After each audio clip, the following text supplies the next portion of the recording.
Hello উচ্চ মাধ্যমিক শিক্ষার্থী বন্ধুরা, আজকে কিছুক্ষণের মধ্যেই তোমাদের ইকোনমিক্স উচ্চ মাধ্যমিক পরীক্ষা শেষ হলো। সেই ইকোনমিক্স উচ্চ মাধ্যমিক পরীক্ষার প্রশ্নপত্র সঠিক সমাধান নিয়ে আজকে তুলে ধরবো। তোমাদের যে এমসিকিউ, এসএকিউ এবং বড় কোশ্চেন তোমাদের কালকের রাতে আমি যে সাজেশনগুলো দিয়েছিলাম সেই সাজেশনগুলোর মধ্যে বড় কোশ্চেন অনেকটা এসে গিয়েছে।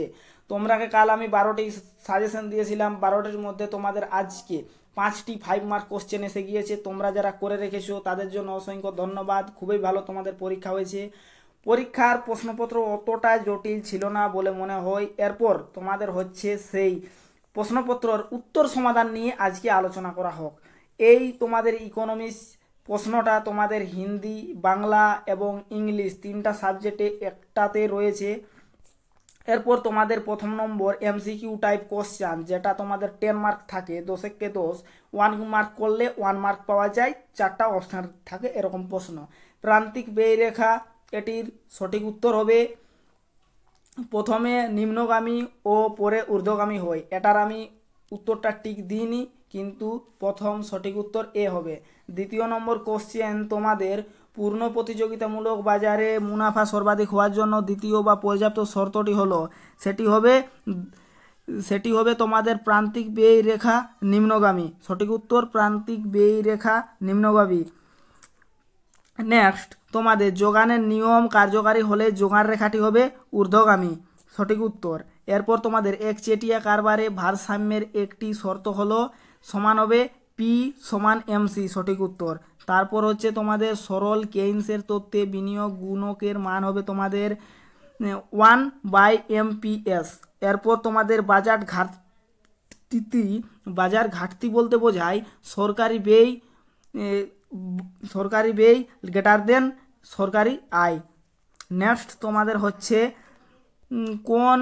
কোন রাশিমালা সর্বোচ্চ ও সর্বনিম্ন মানের পার্থক্যকে কি বলে? এটার সঠিক উত্তর হবে তোমাদের প্রসার। এই প্রসার হবে সঠিক উত্তর। নেক্সট রয়েছে তোমাদের জাতীয় গ্রামীণ কর্মসংস্থান নিশ্চয়তা আইন কত সালে চালু করা হয়? তোমাদের এটা কিছু বুঝার রয়েছে। গ্রামীণ বা এনআরজিএস চালু হয়েছিল 2005 সালে। আইন চালু হয় সেটি হলো কত সাল? সেটি চালুটি হচ্ছে তোমাদের 2006 সাল। তুমি কিন্তু সেটি অনেক আগেই কার্যকরী হয়েছিল, সেটি হচ্ছে 2005 সাল।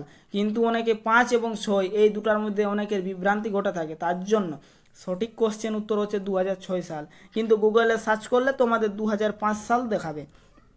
এরপর তোমাদের হচ্ছে নিম্নলিখিত কোন নামটি দারিদ্র চর্চার সঙ্গে সম্পর্কযুক্ত নয়? মোহনলাল। ভারতে অর্থনৈতিক সংস্কার চালু হয় কত সালে? সেটি হচ্ছে 1991 সালে। তারপর তোমাদের শূন্যস্থান পূরণ এবং সত্য মিথ্যা বা ঠিক ভুল, এটি তোমাদের 10 মার্ক এসে থাকে। এই 10 মার্কের মধ্যে কিছু তোমাদের অথবা থাকে, সেই অথবা সম্পূর্ণ আজকের এটি জানা যাক। প্রথম নম্বর কোশ্চেন হচ্ছে শ্রমিকের মজুরি বৃদ্ধি পাওয়ার দারুণ উপাদান ব্যয় বৃদ্ধি পেলে ফার্মের যোগান রেখাটি ড্যাশ স্থানান্তরিত হয়। এটি হবে সঠিক উত্তর বাম। এরপর ঠিক না ভুল, পূর্ণ প্রতিযোগিতামূলক বাজারে ফার্মগুলি পৃথক পৃথক দামে বিক্রি করা হয়। এটি হবে ভুল। নেক্সট তোমাদের আলিপো গলি হলো এমন একটি বাজার যেখানে অসংখ্য ক্রেতা বিক্রেতা কিন্তু স্বল্প সংখ্যক বিক্রেতা থাকে। এটি হচ্ছে তোমাদের ভুল হচ্ছে, এটি ভুল। এরপর ঠিক না ভুল, পূর্ণ প্রতিযোগিতামূলক বাজারে কেবলমাত্র একজন বিক্রেতা থাকে। এটি হচ্ছে ভুল। তারপর লার্নার একচেটিয়া সূচকের মান ঋণাত্মক হতে পারে। এটি ঠিক হবে। ড্যাশ মুনাফা উৎপাদন ব্যয়ের অন্তর্ভুক্ত থাকে। এটা আমার জানা নেই, কিন্তু তার হেঁটাটি আমি বলে দিচ্ছি। ব্যয় দ্বারা দাম নির্ধারণ তত্ত্বে শিল্পের দীর্ঘকালীন যোগান রেখা ড্যাশ হয় ঊর্ধ্বমুখী হয়। ভেবলেন হলো সমক পার্থক্যের, কিন্তু এই কোশ্চেনটিও আমার এখন সঠিক মনে হচ্ছে না। নেক্সট কোশ্চেনটি হোক লরেন্স অনুপাতের সর্বোচ্চ মান হলো 1। এবার ঠিক না ভুল। নেক্সট তোমাদের হচ্ছে কোনো একটি রাশিমালার প্রসারের মান ওই রাশিমালার সমস্ত মানের ওপর নির্ভর করে। এটি হচ্ছে তোমাদের ঠিক। শূন্যস্থান পূরণ ড্যাশ বেকারত্ব কেবলমাত্র কৃষিক্ষেত্রে পাওয়া যায়, সেটি হচ্ছে মরশুমি। তারপরেরটি হচ্ছে মহলানবিশ কমিটির মতে ভারতে আয় বৈষম্যের একটি কারণ কর ফাঁকি দেওয়া। এটি হচ্ছে ভুল। নেক্সট হচ্ছে নরসিংহাম কমিটির ব্যাংকিং ক্ষেত্রে সংস্কারের রিপোর্টটি জমা পড়ে 1998 সালে। তারপর মালহোত্রা কমিটি গঠিত হয়েছিল 1993 সালে বিমা ক্ষেত্র সংস্কারের সুপারিশ করতে। এখানে এই ড্যাশ জায়গায় মালহোত্রা হবে। এরপর সিটিবিটি চুক্তি স্বাক্ষরিত হয় 1948 সালে, এটি সম্পূর্ণ ভুল। সিটিবিটি চুক্তি স্বাক্ষরিত হয় 1947 সালে। না সিটিবিটি নয়, সরি, এটা আমার একটু রাষ্ট্রবিজ্ঞানের কোশ্চেন খেয়াল এসে গিয়েছিল, তার জন্য হয়েছে জিএটিটি চুক্তি 1947 সালে সঠিক, কিন্তু এখানে 1948 লিখেছে, তাই এটা ভুল।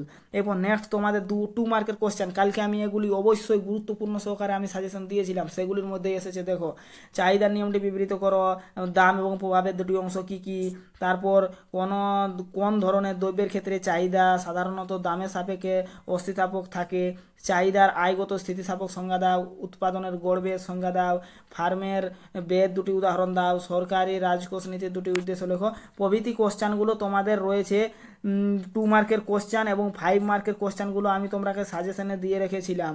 এগুলি তোমাদের খুবই গুরুত্বপূর্ণ সহকারে যারা করে রেখেছো তাদের অবশ্যই অনেক ভালোভাবে পরীক্ষা হয়েছে।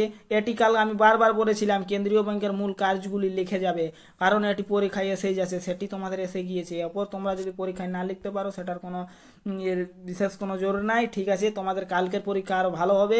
আজকের ভিডিওটা এতদূর পর্যন্ত।